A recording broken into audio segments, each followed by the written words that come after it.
తీవ్రంగా ఖండిస్తున్నాం. ఎంఆర్పిఎస్ పరంగా అందుకు బలమైన నిరసన కూడా మేము తెలియజేస్తాం. క్రైస్తవ మతంలోకి దళితులు మారితే వాళ్ళ ఎస్సీ హోదా రద్దు అనే తీర్పును మేము ఖండిస్తున్నాం. దానిపై బలమైన నిరసన కూడా వ్యక్తం చేస్తాం. ఈ సుప్రీంకోర్టు ఇలాంటి తీర్పు ఇవ్వడం వెనుక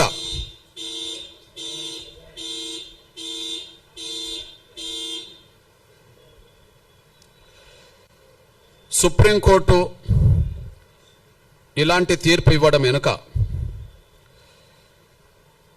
1950 నాడు వచ్చిన రాష్ట్రపతి ఉత్తర్వులను బేస్ చేసుకున్నది. 1950 నాడు వచ్చిన రాష్ట్రపతి ఉత్తర్వులను బేస్ చేసుకున్నట్టుగా ఆ తీర్పు చెప్తున్నది. ఆ ఉత్తర్వులే రాజ్యాంగ విరుద్ధం. ఆ ఉత్తర్వులే వివక్షతో కూడిన ఉత్తర్వులు. ఆ ఉత్తర్వులే రాజ్యాంగ విరుద్ధం. ఆ ఉత్తర్వులు వివక్షతో కూడిన ఉత్తర్వులు. ఈ రెండు తప్పే.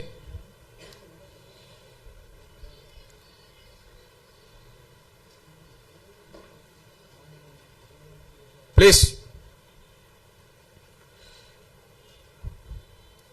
నేను ముందు గుర్తు చేస్తున్నది ఏంటంటే,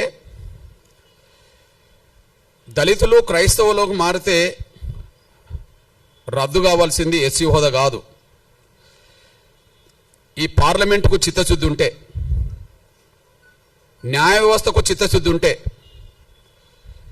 లేదా ఉత్తర్వులు ఇచ్చే రాష్ట్రపతులకు చిత్తశుద్ధి ఉంటే రద్దు చేయాల్సింది కుల వ్యవస్థనే.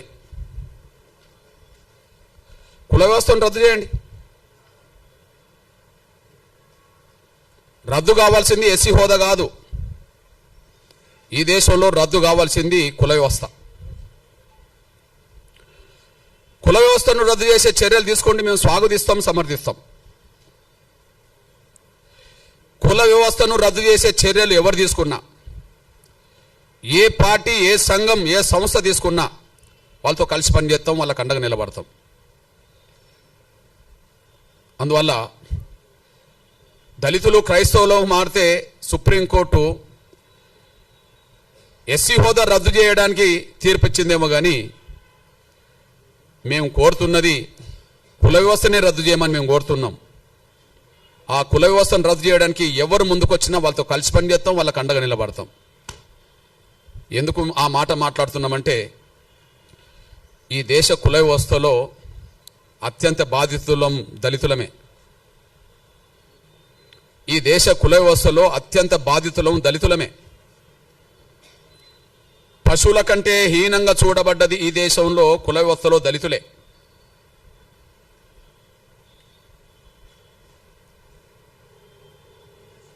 ఈ దేశంలో ఉండబడే ఇతర వర్గాల పౌరులకు ఉండబడే హక్కులు, స్వేచ్ఛ లేనిది దళితులకే. కాబట్టి కుల వ్యవస్థ బాధితులం కాబట్టి, కుల వ్యవస్థలో ఎక్కువ బాధితులం కాబట్టి, కుల వ్యవస్థలో బ్రాహ్మణేతర వర్గాలన్నీ బాధితులే. ఈ దేశ కుల వ్యవస్థలో బ్రాహ్మణేతర వర్గాలన్నీ బాధితులే. అయితే ఒక్కొక్క వర్గం మీద, ఒక్కొక్క కులం మీద కొంత మేరకు వివక్షత ఉంటుంది. ఏ రెండు కులాల మధ్యలో సాంఘిక సామరస్యత, సమానత్వం లేదు. కానీ అన్ని కులాల మీద ఆధిపత్యం, గౌరవం పొందుతున్నది బ్రాహ్మణ వ్యవస్థ. ఈ బ్రాహ్మణ వ్యవస్థలో అత్యంత పీడిత వర్గం ఎవరు? అత్యంత వివక్షత గురవుతున్నది ఎవరు? అత్యంత బాధితులు ఎవరు? పశువుల కంటే హీనంగా ఈ దేశంలో ఏ వ్యవస్థలో చూడబడ్డం దళితులు, కుల వ్యవస్థల వాళ్ళు. అంటే ఈ దేశ కుల వ్యవస్థలో అత్యంత బాధితులం దళితులం గనక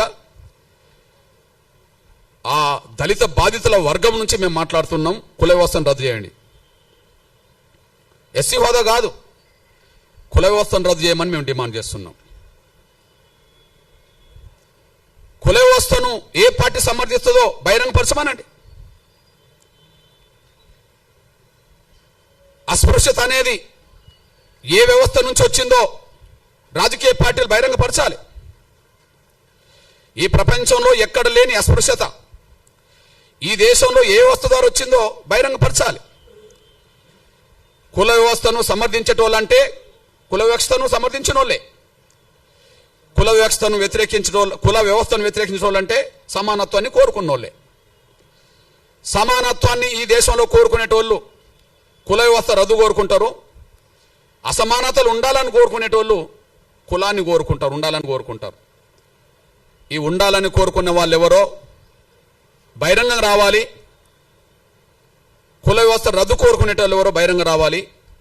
అది సంస్థలైనా వ్యక్తులైనా రాజకీయ పార్టీలైనా ఎవరైనా ఈ విషయంలో బహిరంగ రావాలని డిమాండ్ చేస్తున్నా.